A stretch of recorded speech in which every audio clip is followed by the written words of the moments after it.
జయ శ్రీమన్నారాయణ శ్రీమతి రామానుజాయ నమః. మనకు ఈ వైశాఖ మాసం వసంత ఋతువులో వచ్చు వైశాఖ మాసంలో ఈ యొక్క మీనరాశి వారిది ఎలా ఉండబోతుంది, గ్రహచారం ఎలా ఉండబోతుంది ఇది తెలుసుకుందాము. అయితే ఈ వైశాఖ మాసం ఎప్పటి నుండి ఎప్పటి వరకండి అని చెప్పనంటే ఇది 9/5/2024 నుండి 6/6/2024 వరకు ఈ వైశాఖ మాసం ఉంటుంది. ఈ వైశాఖ మాసంలో ఎలా ఉంటుంది అని చెప్పంటే మనం గ్రహచార ఫలితాలు తీసుకున్నట్టయితే ఈ మీనరాశి వారికి మొదటి వారం తీసుకుందాము. మొదటి వారంలో బంధు విరోధము అని చెప్పారంటే చూడండి, మీ బంధువులతోటి దీంతో విరోధం అనేది ఏర్పడుతుంది.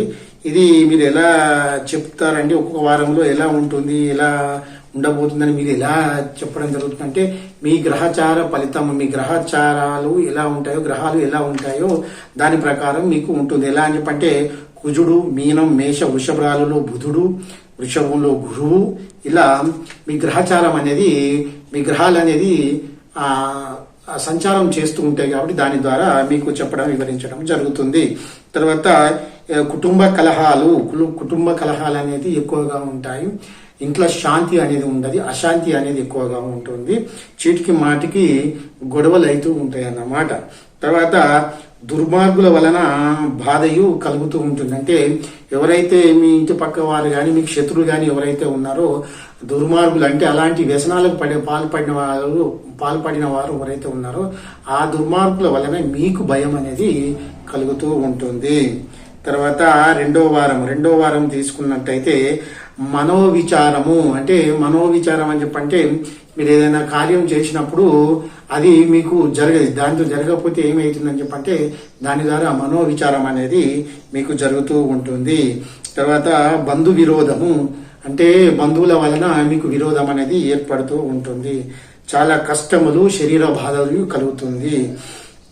తర్వాత మీరు వృత్తిలో చిక్కులు, అంటే మీరు ఒక వ్యాపారం చేస్తున్నా కానీ లేదంటే ఉద్యోగం చేస్తున్నా కానీ దీనిలో మీకు చిక్కులు అనేటివి ఎక్కువగా వస్తూ ఉంటాయి. తర్వాత కలహములు అనేటివి కలుగుతూ ఉంటాయి అన్నమాట. తర్వాత ఇంకోటి మూడో వారం చూసుకున్నట్టయితే మూడో వారంలో మనస్తాపము కలుగుతుంది. తర్వాత అపకీర్తి కూడా మీకు కలుగుతూ ఉంటుంది. అకాల భోజనము అంటే సరి ఆహారం తినడం అనేది ఉండదంటే మీ యొక్క అలాంటి స్థితి మీకు ఎదురవుతూ ఉంటుంది. తర్వాత నిత్య కలహములు అని చెప్పంటే ఎప్పుడు కలహాలు వస్తూనే ఉంటాయి. అంటే ఇతర బంధువులతోటి కానీ, వీళ్ళతోటి కానీ, పక్కింటి వాళ్ళతోటి కానీ వీళ్ళతోటి నిత్య కలహాలు అనేటివి వస్తూ ఉంటాయి అన్నమాట. తర్వాత వచ్చేసి అనారోగ్యము కలుగుతుంది. అంటే ఈ మాసంలో ఎక్కువ మీకు విరేచనాలు, వాంతులు ఇలాంటి వ్యాధులు అనేటివి కలుగుతుంది. ఇంకోటి అమ్మవారి తట్టు అని చెప్పంటే మనం చికెన్ పాక్స్ అంటాం కదండి, పెద్దవారికైనా రావచ్చు, చిన్నవారికైనా రావచ్చు, వచ్చే అవకాశం కూడా ఉంటది. ఇలాంటి వ్యాధులు కలిగజేసే అవకాశం ఉంటది. తర్వాత నాలుగో వారంలో చూసుకుంటే దేశ సంచారము అని చెప్పంటే ఈ దేశం నుండి ఇంకో దేశానికి వెళ్లే అవకాశం ఉంటది.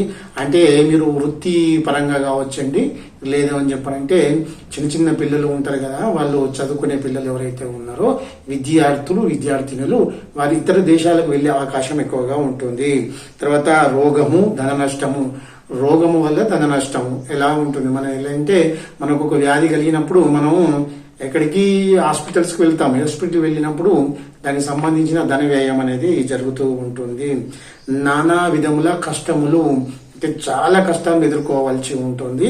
కావున నేను మీకు ముందుగానే వివరిస్తున్నాను కాబట్టి మీరు కోపోద్రికులై ఉండకుండా కోపము తగ్గించుకోండి. భగవన్నామం అయితే జపిస్తూ ఉంటే దాని ద్వారా మీకు ఈ యొక్క బాధలు అనేటివి తగ్గుతూ ఉంటాయి. ఇది మీనరాశి వారు అందరు గమనించుకోండి. మీకు ఈ ఇది డేట్ ఆఫ్ బర్త్ ఉంటే సంతోషమే. డేట్ ఆఫ్ బర్త్ లేని వాళ్ళు ఎవరైతే ఉన్నారో అక్షరాల మీద చూసుకోండి.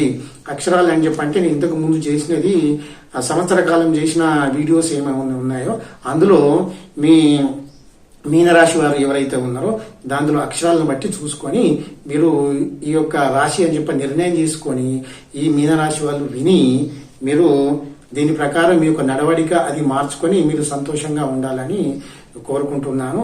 ఇది మా యొక్క వీడియోను ఇంతవరకు మీరు చూడని వారైతే సబ్స్క్రైబ్ చేసుకోండి, షేర్ చేయండి, బెల్ ఐకాన్ నొక్కండి. మా వీడియోస్ మీకు రెగ్యులర్ గా రావడానికి అవకాశం ఉంటుంది. మీరు ఎప్పటికప్పుడు స్థితిగతులను తెలుసుకొని మీ యొక్క జీవన విధానాన్ని ముందుకు నడిపించుకుంటే బాగుంటుందని కోరుకుంటున్నాను. జయ శ్రీమన్నారాయణ, జయ జయ శ్రీమన్నారాయణ. శ్రీమాత్రే నమః.